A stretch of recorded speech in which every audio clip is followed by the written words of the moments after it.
Subscribe to our YouTube channel. Like and share our videos. Join us on social media platforms. Link in the description. ZEBA. What is the meaning of ZEBA?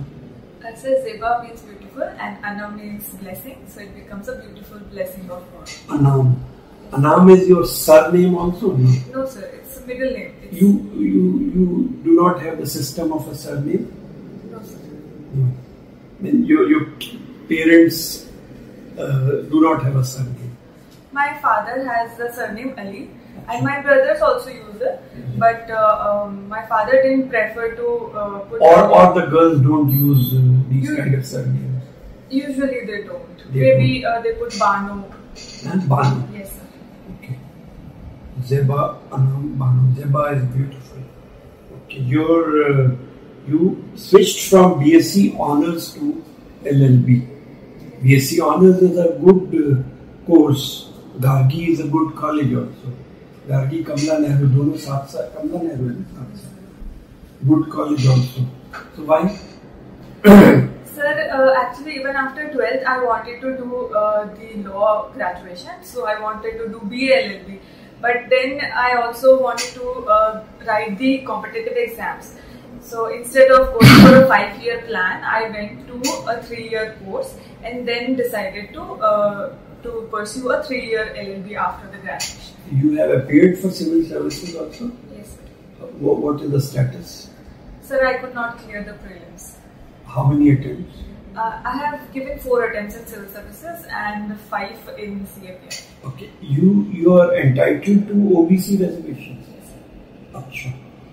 In fact, this is news to me because there is a lot of halla gulla about reservations being extended to minorities. So, abhi, you have heard of Karnataka? Kya hai? What is that Karnataka thing about reservation to Muslims? So they have revised their reservation policy and reduced the percentage of reservation that was given to Muslim minority. Has it been restored by the new government?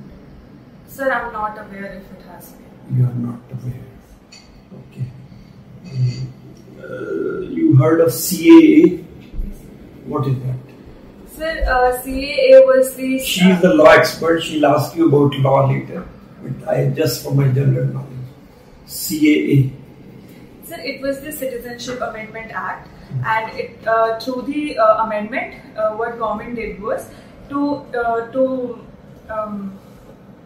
make it easier for the people around or in the neighborhood who are facing persecution belonging to specific religions, Hinduism, Buddhism and Jainism.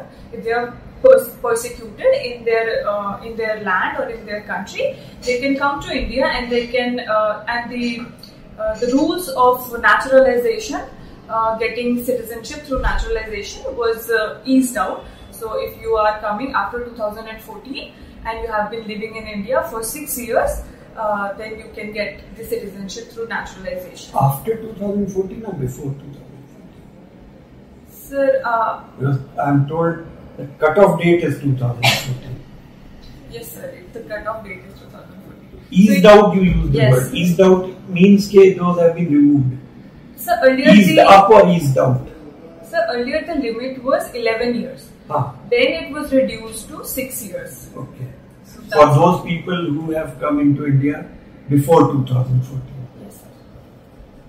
Achha. And those people are supposed to be minorities from these neighboring countries. Sir, they specifically wrote three religions. Yes. So they are not included Christians in that. They are not included. Muslims, of course, are majority in Bangladesh and Pakistan and Afghanistan also. But what about Nepal and Bhutan? Sir, Nepal, Bhutan, maybe it was the policy to initiate it. Then later more countries could be included. For example, even Sri Lanka was not included and there are Tamil minorities there who have been persecuted. But to start somewhere is a good step, I believe. Tamil minorities as in Tamils or as in a particular religion? The region Tamil, I believe. Region. Yes. Tamil minorities in Sri Lanka follow which religion? Sir, I'm not aware, but if I may Please make a guess, then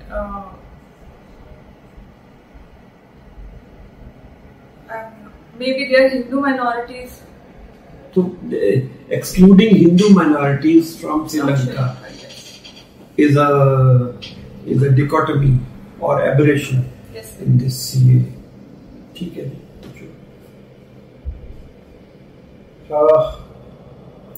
Why you are intending to join CAPF?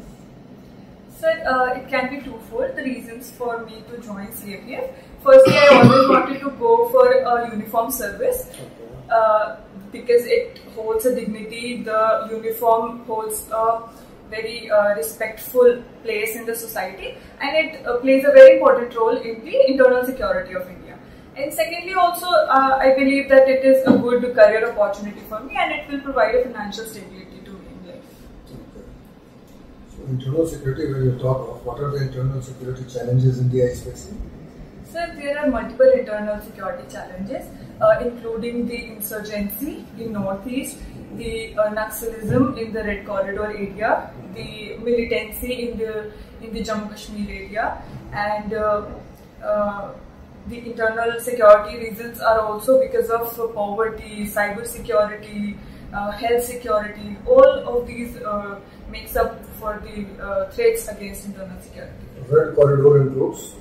So Red Corridor includes the Andhra Pradesh, Odisha, Jharkhand area, where the this Dandakaranya village forest area is there, where the Naxalite are majorly prevalent. Chhattisgarh? Yes, Chhattisgarh, and even recently the Home Minister has said that the Red Corridor extends from Andhra to Nepal. So I think it has been extended, but the districts that are affected by Naxalism have been reducing as the Home Ministry report says. So what are the countries which is along India, 11 countries? Can you name them? Yes, from west, starting from west, Pakistan, Afghanistan, China, then Bangladesh, Myanmar, Bangladesh, then coming to the maritime, the oceanic countries, includes Sri Lanka and Maldives. Okay. Let's talk of Myanmar. When was Myanmar given independence and from whom? Sir, it was Burma, it was called Burma earlier, and it was under British control, and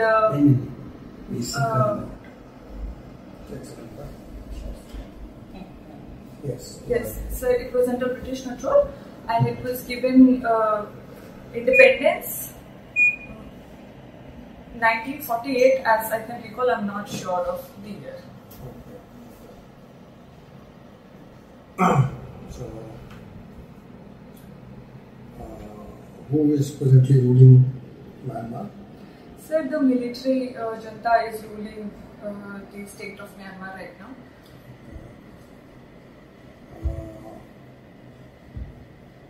Tell me something about India-Vietnam defense coordination, defense partnership. So recently, India and Vietnam has signed MOUs and strategic partnership. India has also decided to gift some submarine to Vietnam, but I'm not able to recall it as of now.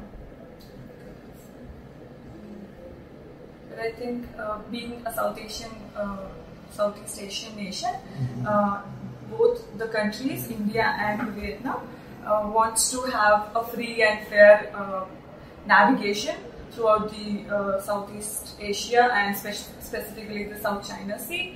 So we share that perspective. Okay. What is Belt and Road Initiative? Yes, sir. Belt and Road Initiative is a very big infrastructure project that China is heading, or China is leading, and it is it is creating infrastructures in various countries along the sea route, which was the Golden Sea route, including the Southeast Asia, South Asia, Indian Ocean. So what is the G7 plan to counter this Belt and Road Initiative? So G7 plan to counter Belt and Road Initiative is the Trans-Pacific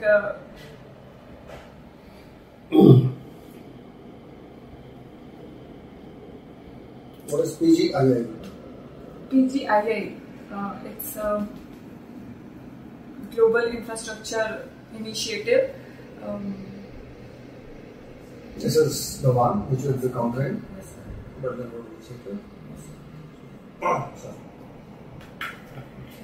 Okay, Zeba. So there is a leadership to marks tendency 87.5 to 56. While you told us that initially you were inclined to pursue law degree. So if it was so passionate to you, achievement is saying something else? Ma'am, that could be because the pattern, the exam pattern, Okay. the checking is very different with respect to the chemistry honors or in any UG course Okay. with respect to humanity courses and specifically law. Secondly, I would say when I after graduating from college, I entered the LLB course. So I was more inclined towards the knowledge of law and not in just writing and gaining more marks. Okay. So law is one of the subjects from humanities, Yes, ma'am. is it? I think so, ma'am. Okay. So you are equating law with literature? No, ma'am. It's a professional course. Humanities, I said, because it talks of majorly the laws, rules and regulations, and humanities consist of history, geography. So it's what is already written. So that's why I may have Is there any equated. difference between humanities and social science? Social sciences comes under humanity subjects. Okay. So now come to currently highly discussed in media, Article 44. So what is, as a law graduate, to a certain extent you might have an opinion over DPSP, right? So what is your take about Article 44? Ma'am, as Article 44 is mentioned under DPSP, so even the founding fathers had this in mind that when time and the situation is fine and is correct in the country, then these guidelines should be implemented. So I think UCC should be the future of our country. But as of now, I believe that there should be uniformity of rights and not uniformity of laws, because India is a diverse country and it holds unity in diversity. So I think it could be started with eliminating the laws which are discriminatory and which are against the constitutional principles, and then going ahead with a UCC in future. So do you think ever a society like India, whose demography is so multi-layered, right? Even inside same identity, the demography is multi-layered, right? So do you think even after 100 years, we are ever going to be unified in our culture? But do you think ever Indian society will reflect European culture? Uniformity, from uniformity point of view? Uniformity in culture, I don't think so, ma'am, because India and even the constitution and all the policies of India helps in promoting those culture, helps in evolving those culture and not to unify them in one identity. There is unity, but the unity is in diversity. So I think the culture will and should not be unified in one particular thing. So culture should be cultured and not to subjugate into one thing. Okay, so which area of law is still, even after independence or pre-independence, has been uniformly applied over all citizens of India? Ma'am, the non-secular laws, all the laws, the civil laws, the criminal laws, they are all equally applied on citizens equally. All the citizens, be it the rural or urban area people, the people belonging to different regions, different ethnicities. I think these laws, the criminal laws and the civil laws, they are applicable to all the people equally. Okay, why most of times you might have observed that whenever there is a discussion around UCC, it is supposed from both of the sides, that side one particular society became more reactive and other society also started to target that particular community. So do you think if UCC is going to be executed, then only one of the community of India is going to be affected? Ma'am, if UCC will come, then I think it should come with consensus, and the demands, legitimate demands of each community should be taken care while forming the policy of UCC. So the apprehension of that subjugation of one community by the other will be eliminated by previous consensus of all the communities. So I think by that. Have you gone through comparative constitution subject ever? Yes. Okay, so taking reference from that, do you think whatever the modus operandi of the Hindu marriages, custody, maintenance, etc., could Hindus ever skip the practice of marriage, which is currently after 1955 or because they are also governed by the Mitaksha and Dharabhag, right?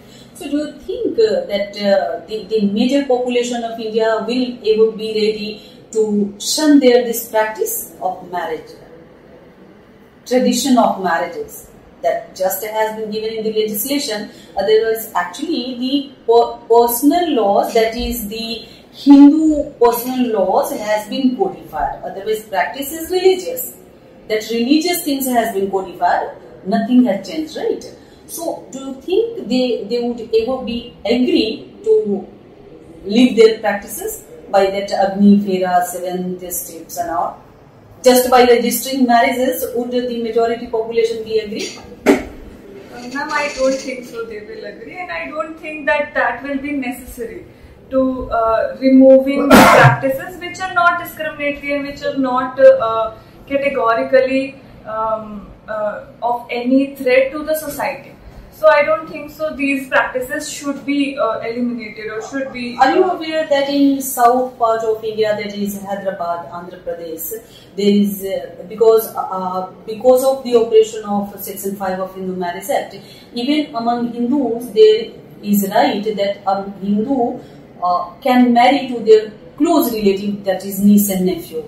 So that is being practiced in Hyderabad. So that is similar to Muslims, right? So do you think ever if UCC will be applied, they will agree to leave their right, quit their right, such traditional rights? Ma'am, as in Hindu Marriage Act as well, it has been included. The legislation has given them this sanction to practice their traditional right. So there are so many traditional rights given by the application of constitution and so many personal laws. So if the state is going to pass an UCC, unifying the personal laws, what model law you are finding as a law graduate? What is the scope for such unified law? Ma'am, I believe that the traditions will always be there. But what we can do is not make them mandatory for the registration or for identification of the marriage. Because as of now, the legislation says that you have to do all the practices, then it will be recognized as a marriage. But that can be eliminated. So the people can follow their practices and traditions as they are following right now as well. But for legal recognition, we can make a unified law. So they don't have to give up on their rights or their practices. But in addition to those practices, a uniform law or uniform policy could be followed. Okay, do you find any contradiction between that Article 44 and any part of the fundamental rights? Yes, ma'am. It can be seen as a contradiction of Article 25-26, that is right to follow your religion, practice, profess and propagate your religion. And UCC says that there should be unified. So unified civil code or unified one code for all the civil laws. But in practice or in reality, I don't think so. It's a contradiction. It may look like a contradiction. So even while pursuing your personal laws, even while following your religion, some of the rights which are related to non-secular policies, non-secular acts of people, they can be unified, and keeping aside the secular or the religious practices, then we can move ahead, I suppose.